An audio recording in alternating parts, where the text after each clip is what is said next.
शहादा शहरातील मुख्य वसाहतीतील 8 ते 9 दुकानांना लागली भीषण आग।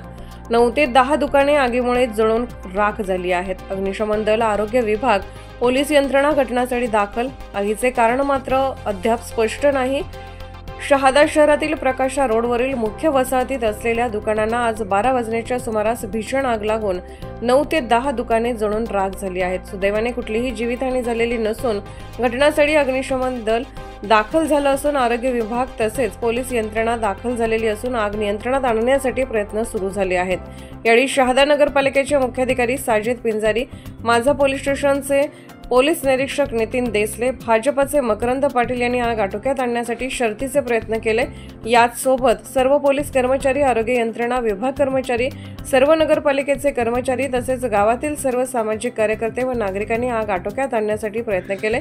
त्यामुळे कुठलीही जीवितहानी होऊ शकली नाही। INDTV न्यूजसाठी मनोज बिरारीसह राजू मनसुरी यांचा रिपोर्ट। काय कशी घटना घडली, किती वाजेला घडली आणि तुम्हाला मदत किती वाजेला मिळाली? आम्हाला आमची इथं घटना घडली साधारणतः 10:30 ते 11:45 आत घटना घडली। बरोबर, अग्निशामकला स्वतः इथं फोन केले, लवकर येत नव्हती म्हणून कृणाल खेडकर म्हणून हे नगरपालिकेत गेले। त्यावेळेस ते पाणी भरायला जातात अशी कंडिशन शहाद्याची आहे आणि हे दिवसा असं राहून सुद्धा आणि रात्री झालं असतं तर काय, तर नगरपालिका तिथून 10 किलोमीटरवर जर काही झालं तर करतील काय? जे नगरपालिकेने आम्हाला द्यावं उत्तर। किती दुकाने जळाली? 7 आणि मागे 2। किती नुकसान झाले? 9 दुकानं। किती नुकसान झालं? अहो सर, प्रत्येकाचं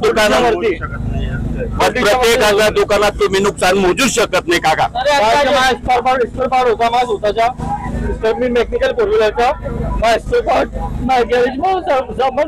रडू येते बोलताना, काय बोलणार आम्ही? मी आत्मजुरी माझ्या भाड्याचं दुकान भरायचे, भाड्याचे दुकान आहेत ना हो। किती भाडं आहे दुकानात? 5,000। 55,000 रुपये आहे। हा बघा, याचं जर 35 लाखाचं नुकसान झालंय, काय करेल, काय उत्तर देईल तुम्हाला तो? आणि शासन काही देणार आहे का?